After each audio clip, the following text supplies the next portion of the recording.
Welcome, everybody, to this week's podcast episode for the Financial Freedom for Physicians podcast. I'm your host, Dr. Christopher Liu. And as you know, we talk about four different types of freedom: time, financial, location, health freedom. And in that light, I'm always looking for entrepreneurs, people doing things on the cutting edge, and interested in getting them on the show, having fantastic conversations, and sharing it with the world. So today we have Jesse Fisco, and he's actually got a interesting story. He's created and ran multiple seven-figure companies, raising capital, angel investing. So he's got a very inspiring story. He's on YouTube. We're talking all about alignment, achieving excellence, and success. So today I'll bring Jesse on the show and let him introduce himself. So Jesse, welcome. Hey, thank you so much, Christopher. I appreciate the invite, and I'm excited to be speaking today. Yeah, no, we had met through Podmatch, and I know that you have a very interesting story. So tell everybody about your background, and we'll get started. Yeah, so my entrepreneurial journey started about 7 years ago when I started buying my own houses for investments. Over time, it's almost like it was a calling, right? And people started asking us, well, can you help us buy investments? So naturally, the progression of, being resourceful, I guess, kind of led us to the next, all right, let's start our real estate business. And throughout that, we found, a lot of success. We have a company here in Utah. We have a company out in Nashville that's all focused on real estate. And the progression of real estate is kind of, led us to some of these other businesses. And, it wasn't until a couple of years ago that I realized, even though I was running all these businesses and making great money, internally, I was not happy. And so that led me to starting to go find more of my purpose and what truly excellence meant for me. And when I found that, lo and behold, Emerge Coaching, our business coaching program, was released because I found naturally, I had all the secrets and all the things that, you be on amazing inner circle calls with high level individuals, but at the end of the day, you've got to be happy inside. And I found that was a common theme with entrepreneurs is they work, but then they never treat themselves and reward themselves for the hard work they're putting in. So that's my message. And I'm excited to go a little bit deeper in what that means for everyone on a different level today. Yeah, it's interesting because one thing talking about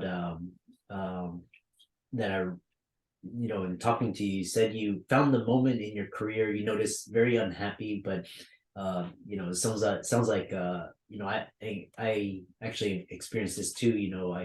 I had all the check boxes, all of this, and just still unhappy. So tell us about that and how you've been able to align yourself. Yeah, absolutely. So I think the turning point for me is I was looking for external environment things. Like we went and bought a McLaren as this is my arrival moment. And the minute I bought that car, it was never really the car I wanted. It was just kind of to feed an external environment where I wanted a lot of praise and a lot of accolades. And it really hit me different one day when I realized that car never really brought any happiness and it wasn't serving its purpose like what I thought it was. Anyways, long story short, we ended up selling the car and actually going and getting something that I truly wanted, which then elevated me and put me into a different trajectory, into a different level of confidence. And what I found is that I lacked an external, I lacked an internal map of what I truly wanted, what made me happy. And because I lacked that, I was relying on social media. I was relying on the external world, in essence, to tell me what would make me happy. And I found myself buying things because I had the money. I worked hard, but I found myself then, not being happy with the things I had. And I found myself the heaviest I'd ever been health-wise, some serious chronic back pain. I found myself really just not happy with my relationship with my wife and my kids as well. It affected all aspects of my life. And ironically, even though I had all these things, there was still this idea of scarcity that kept popping up. Like, oh man, what if you lost it all? You're not that good. And like some of these limiting beliefs that ultimately like led me to just go on a journey and search and find like, what is the cause of this? Why do I feel this way? And as I started to understand more, I found that a few things. Number one, we have 7 different energy elements, and we put all of our energy into 3 of the 7. And that is our love, either for ourselves, our love life, whatever the case. We exert a lot of energy trying to feel love in some way, shape, or form. Number 2 is the providing of needs, our house, our food, our cars, all that stuff. We put a lot of time in what is it that we need. And then the final one is just like the idea of a past circumstance or something that we just can't let go. Maybe there was some emotional trauma. Maybe a divorce has really messed with some. You know, maybe you lost it all in 2008, 09, and you've never really been able to mentally recover from that. We focus all this energy in those 3 things. But the other aspects that we don't focus the energy because there's no time is a health energy. Like we start to feel sick and get chronic autoimmune disorders, things that no one can tell us what's wrong, but we're just sick. And that's, you know, our body telling us like we're out of line. And then our intuition, like we start finding ourselves making terrible decisions because we're living a scarcity mindset. There's never been a business owner out of scarcity that's made a good decision. And so our intuition goes away. And then our creativity goes away as well. And then the other one is just overall awareness, like our awareness of our life. And some people may say that that aligns very similar to like the 7 energy chakras, if you're familiar with that, and it does very well. But main thing is like those 3 is where we put all of our focus and energy. That the other 4, our intuition, our creativity, our health, those things are getting neglected. And those 4 things are the key to unlocking more success in business and life and relationships. And we're underutilizing it because we're swallowed up in all this other stuff. Oh, that's fascinating. I like that idea. So, and then, so one thing that you talk about is, with, especially with entrepreneurs, they say, especially this, a lot of my clients, they talk about this arrival fallacy, you know, like checkbox, you know, great, all of this stuff, but they feel like that's not where they want to be yet, or, you know, always on the hamster wheel plateau. Tell us more about that.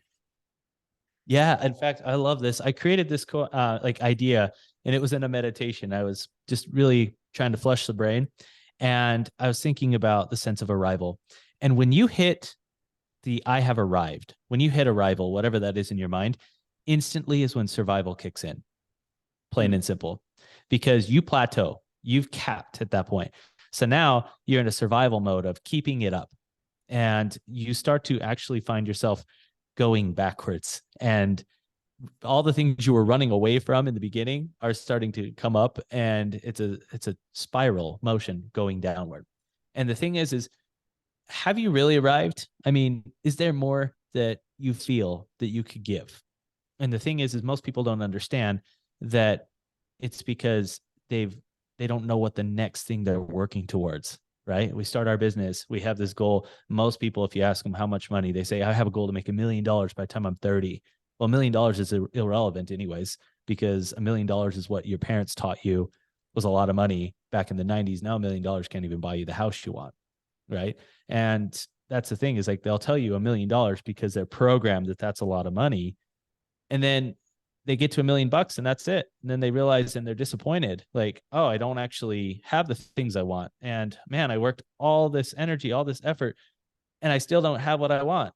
And then they get frustrated with themselves. And it's interesting. And the reason why is because they just don't know the next step. Like, okay, great. Your goal's $1 million. That's what's motivating the heck out of you. Okay.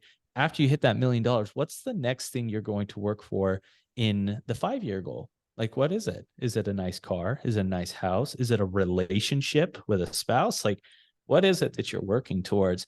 And most people, if you ask them what they want, they'll go and tell you all the things they don't want first. And it's like, I didn't ask you that question. I asked you what you want. And they can't tell you. And that's what we do here at Emerge Coaching, is help people realign and say, this is what I want. This is what I'm working towards. And we help them design it over a 90-year plan. So they know what the next thing is they're chasing. They don't have to worry about stopping and plateauing or feeling like they've arrived. Yeah. And what's this interesting thing is what you describe this next step. What is that next step, or what does it feel like mentally, physically, emotionally? Yeah, I mean, there's always these little like throughout our coaching program that we discuss here. Like we'll say, example, all right, it's a nice car, something very motivating for you, and you want that within the next year. Okay, that's what you're working towards. Okay, now what about year 2? What about year 3? And what are these things that maybe you're on your radar? If you're starting a new business, okay, your first year of business, if you're doing well, you can buy a car. Second year of business, you need 2 years of income taxes to purchase a house, unless you want to be ultra creative, right? So maybe the house comes in year 3. Maybe that's the next thing you're working towards. But we align certain items down to the month, down to the day, depending on what it is the client wants to do. The more specific, the better. And then that's that next motivation. So now they look at their timeline and say, oh, hey, it's, November. I know in November on the 23rd, I'm going on a very nice vacation to Disneyland. And it's because I've earned it and worked towards that. Move to the next. And then, it's like you're living a life with a plan. You can't get to a destination without the map. And most of us are trying to do it based off of what we've experienced in the past. But the funny part is the past is what's gotten you up to this point. And so it goes back down to Einstein's theory of like definition of insanity is doing the same thing over and over. You're making the same decisions and you're living a predictable future because you're living in the past based off those past moments. You're not thinking bigger. Yeah. And it's an interesting idea, but we see a lot of people come through and go, holy crap, that makes all the sense in the world. And then things start to unlock relationships, awareness, like more gratitude, all the things that all these gurus tell you to have, like your affirmations. Well, no, they come naturally because you're hitting your goals and you're winning. And that's what's really cool about, what we offer here. Yeah. It's quite interesting. I was listening to a podcast, and then they said like most entrepreneurs, not all, but typically, we felt unheard or excluded, marginalized. And then so we spend our lives like running away from this, trying to prove ourselves, and it's really this negative energy, we're trying to accumulate. And then what's interesting is the guest, he's like, once you arrive, then you have to change it into something that you're moving towards, like, love or helping other people. Because if you're always running away from something, then it sounds like what you're describing is, self-sabotage and falling back into old habits. But yeah. And I mean, whether you're religious or not, the Bible, like second greatest commandments to love your neighbor. But how can you love your neighbor if you don't love yourself? You know what I mean? Yeah. And so if you don't love yourself and you've focused your entire life on like serving other people, they're not going to truly feel the love that you have inside that you could give them. And so that's where I'm like, love comes from fulfilling your goals and achieving the things you want.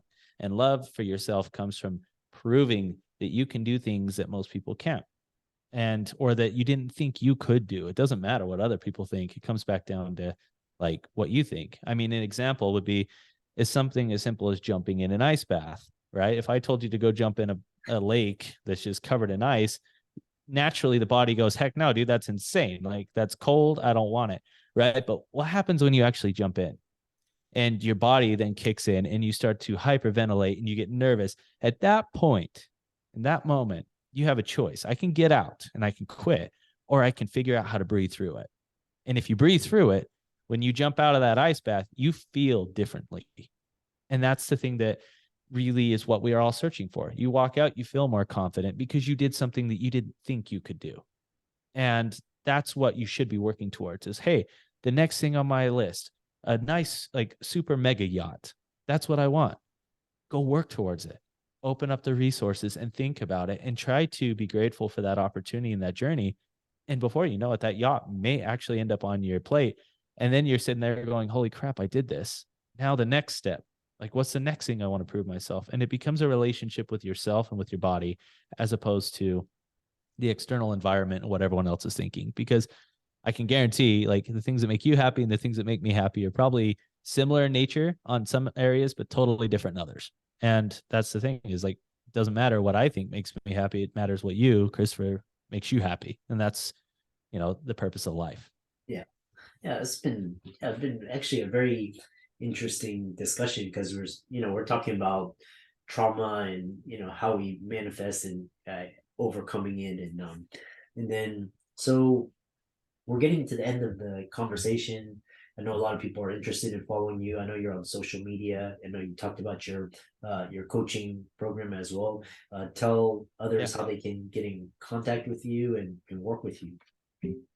Yeah, for now, we're inviting everyone to go follow me on Instagram at Mr. Utah Real Estate. We're in the process of, in the past, I've been taking on coaches or clients privately, one-on-one. And now I'm noticing that there's a bigger need for more video, so I can allow myself to be available at more times. And so our 12-week video course that we're launching here will be most likely launched here by the end of the month. And more information will be on that. So if you're following me on Instagram, you'll be able to see that information pop up pretty quickly.